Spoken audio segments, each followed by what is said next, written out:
मैं हूं आलिया, आप देख रहे हैं ब्रेकिंग बैरियर्स। आप सबका बेहद शुक्रिया कि आप मेरा प्रोग्राम देखते हैं और पसंद करते हैं। रात को ख्वाब आता था और सुबह नोटों से भरा हुआ बैग आ जाता था। रात को ख्वाब आता था और सुबह ब्रीफकेस आ जाता था।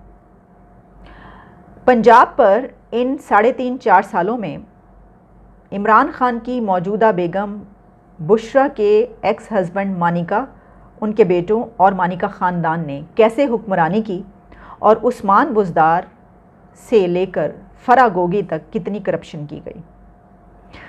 इमरान खान ने भारत के वज़ीर आज़म मोदी से खुफिया मुलाकात की, जो उनकी ख्वाहिश थी, और उसको सेट करवाने वाले भी ओन चौधरी थे। ओन चौधरी ने इस इंटरव्यू में तहलका खेज़ इंकशाफात किए हैं, लेकिन अभी अगर ये कहा जाए कि जो कुछ उन्होंने बताया है वो टिप ऑफ द आइसबर्ग भी नहीं है तो ठीक होगा, क्योंकि ओन चौधरी वो शख्स हैं कि जो हमेशा डेकेड से साल हर साल हमें हमेशा इमरान खान के साथ नज़र आया करते थे। एक दुबला पतला सा लड़का इमरान खान के साथ हुआ करता था, लगता था कि जैसे उनके बड़े पर्सनल असिस्टेंट हैं, सेक्रेटरी हैं, और वो आदमी हैं कि पूरी दुनिया में सबसे ज़्यादा जिसके सीने में इमरान खान के राज दफन है वो ओन चौधरी हैं। अब वो उनकी मुखालिफ पार्टी में हैं, क्योंकि अपनी वोट टेकिंग सेरेमनी से एक रात पहले इमरान खान ने अपने सालों से साथ, डेकेड से साथ रहने वाले राइट हैंड और राइट मैन को ये मैसेज किया, ख्वाब देखा है, और उस ख्वाब में ये पता चलता है कि उनको उनकी वोट टेकिंग सेरेमनी में नहीं आना चाहिए, तो वो ना आए।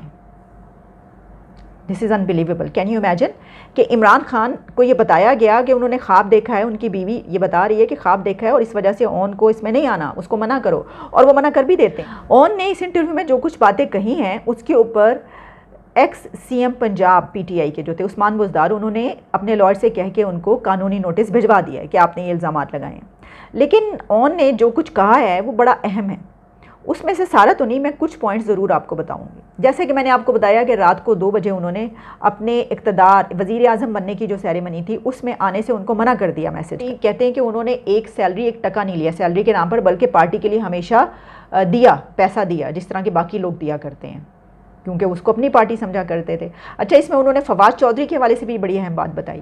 उन्होंने कहा कि हम इमरान खान कानों के बड़े कच्चे हैं और इनको कोई बात कहता है आके तो वो उसको मान लेते हैं और फिर उस मेंबर के मुतालिक वो उसको बुरा भला कहना शुरू कर देते हैं। किसी ने उनको ये बताया, फवाद चौधरी ने कुछ सोशल मीडिया पे ऐसा लिख दिया कि जो पार्टी के उसके खिलाफ था या उनको कोई बात बुरी लगी, उन्होंने सोशल मीडिया पे लिख दी।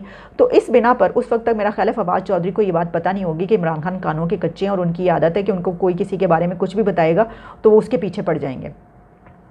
तो उन्होंने कोई बात लिख दी। तो ओन चौधरी का ये कहना है कि उसके बाद उन्होंने कहा, इमरान खान सख्त नाराज़ हुए और उन्होंने कहा कि इसको नोटिफाई करो कि ये पार्टी से निकाल दो, नोटिफिकेशन निकालो इसको पार्टी से। इसने क्या लिखा है मुझे बताया गया ये किया। मैं ये समझता था कि फवाद बड़े अहम है पार्टी के लिए और इतना एक अहम मेंबर है, उसको नहीं निकलना चाहिए। तो फिर वो जहांगीर तरीन के पास गए और जहांगीर तरीन के पास जाके उन्होंने बताया कि ये कर रहे हैं खान साहब, मैंने उनको रोकने की कोशिश की है, तो आप भी उनको कहें। कहते फिर उनको मैंने भी समझाया, जहांगीर तरीन ने भी समझाया, तो फिर उनकी बात समझ में आई और हमारे कहने पर उन्होंने उनको फवाद को नहीं निकाला। पंजाब में जो करप्शन हुई है, एग्जैक्ट वर्ड्स अगर मैं आपको उनके बता दूं, क्योंकि ऐसा ना हो कि मैं अपने अल्फाज बोल रही हूं तो जो उस्मान बुज़दार हैं वो मेरे खिलाफ भी अपने लॉयर से कोई कानूनी नोटिस भेज दें। उनका ये कहना है कि पंजाब में पोस्टिंग और ट्रांसफ़र के हवाले से ख्वाब बनी गाला में देखा जाता था और बैग लाहौर पहुँच जाता था। इस मामले में खबर मानिका और उनके बेटे समेत सारा ग्रुप और गैंग मुलव्वस था। बुज़दार को लगाया ही इसलिए गया था, इमरान खान को कह के बुशरा और उनके ख़ानदान ने इसीलिए लगवाया था ताकि फ़राह के ज़रिए उसको फ्रंट वूमेन बना के ये करप्शन की जाए, जो कि करोड़ों अरबों की करप्शन हुई है। ये ओन चौधरी कह रहे हैं। उनसे बार बार ये कई बातें उन्होंने पूछी जिसके ऊपर वो कहते रहे कि मैं अब क्या बताऊँ, मैं मुंह नहीं खोलना चाहता, मैं इतना बहुत कुछ है मेरे पास, वो नहीं बताना चाहते। जैसा मैंने आपको बताया कि हो सकता है वो जो किताब लिख रहे हैं, उनकी किताब आने वाली हो, उसमें उन्होंने लिख दिया हो, या उनमें थोड़ा सा वो एक होता है ना कि ज़मीर का भी कि मैं अगर इतना करीबी रहा हूँ तो मैं ये ना बताऊँ। जब ये सवाल किया गया कि इमरान खान वज़ीर आज़म मोदी से मिलना चाहते थे और वो उनसे कोई मीटिंग अरेंज उनकी आपने करवाई, तो उन्होंने बताया कि हाँ वो मैं ही था जिसने भारत के वज़ीर आज़म मोदी से इमरान खान की ख्वाहिश पर, इमरान खान की बहुत ज़्यादा डिज़ायर थी कि वो वज़ीर आज़म मोदी से मिले, तो मैंने ही ये वाली मुलाकात अपने रिसोर्सेज यूज़ करके उनकी ये मुलाकात अरेंज करवाई। तो तो उनसे पूछा गया क्या उनकी क्यों ये ख्वाहिश थी, वो क्यों मिलना चाहते थे, क्या एजेंडा था, क्या बातचीत हुई। इसके ऊपर उन्होंने खुल के बात नहीं की, लेकिन उन्होंने कहा कि वो ये चाहते थे कि ये मीटिंग खुफिया रहे, किसी को पता ना चले। बहुत से लोगों से वो इसको सीक्रेट रखना चाहते थे। यही वजह है कि बेशुमार लोग ऐसे हैं जिनको नहीं पता कि इमरान खान की इस तरह की कोई खुफिया मीटिंग हमसाया मुल्क भारत के वज़ीर आज़म मोदी से हो चुकी है। लेकिन ये एतराज़ भी है ना कि अपोजिशन के लीडर किसी से क्यों मिले, बल्कि वज़ीर आज़म मोदी से क्यों मिले थे। लेकिन जब वो वज़ीर आज़म नहीं थे, मैं ये जानता हूँ कि वो क्यों मिले थे। नहीं, जब मोदी मैं ही वो मीटिंग कराने वाला हूँ। हाँ, तो आप ना पूछें कि वो मीटिंग किसने कराई। मैंने पूछना है, मैंने जानना है कि अब वो कुछ बातें राज दिल में भी रहने दें। आप बिल्कुल चाहते हैं कि ये बिल्कुल इनको कोई जवाब ही ना आए मेरे आगे।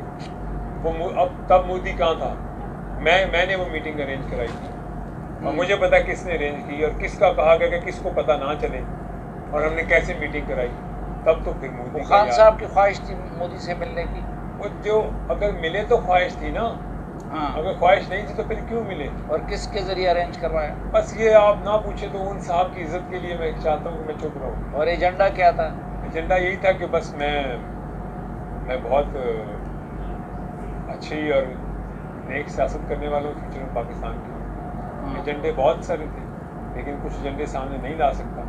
मुलाकात में तो आप मौजूद थे, तो उनसे कैसी बातचीत रही। लेकिन वो देखें, वो ये बातें फिर बहुत सारी निकलेंगी, अगर एक बात निकलेगी। लेकिन वो मैं नहीं कहना चाहता कि वो कैसे मीटिंग हुई, कौन था उस मीटिंग के पीछे, किसने कराई वो मीटिंग। ऐसी बहुत सारे सवालात उठेंगे उसमें। चौधरी ने इसके बारे में कहा कि मैं नहीं कहना चाहता कि वो मीटिंग किसने करवाई, कौन था उसके पीछे, वो ये मीटिंग क्यों करना चाहते थे और उसमें क्या बातें हुई, क्योंकि जब मैं एक बात करूंगा तो इसमें और बहुत सारी बातें आएंगी और कुछ जो होते हैं वो स्टेट के राज होते हैं, कुछ स्टेट की कुछ ऐसे बातें होती हैं जो हम नहीं कह सकते लोगों के सामने।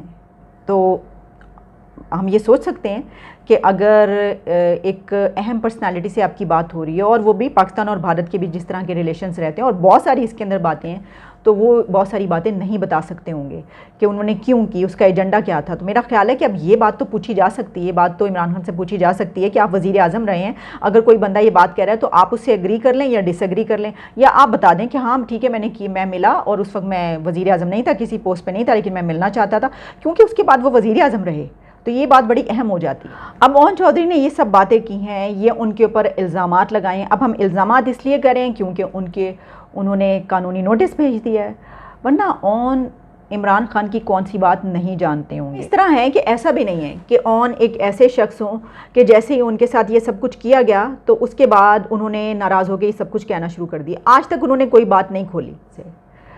तो ये बात याद रखिए, दुनिया में जो ताकतवर शख्सियात हैं, तो अगर कोई उनका करीबी ये करे कि उनके बहुत ही जिसके ऊपर वो डिपेंड करते हैं उस बंदे को निकाल बाहर करे, उससे दूर कर दे, तो इसका मतलब ये होता है कि वो ये चाहते हैं कि ये पर्सनालिटी जो कि इतनी ताकतवर शख्सियत है ये मेरे ऊपर डिपेंड करे, हर काम मुझसे कहे, सारे राज इसके मेरे पास हों और इसके जो भी काम हो वो मुझसे होकर जाएं और मुझसे होकर ही हर चीज़ बाहर निकले।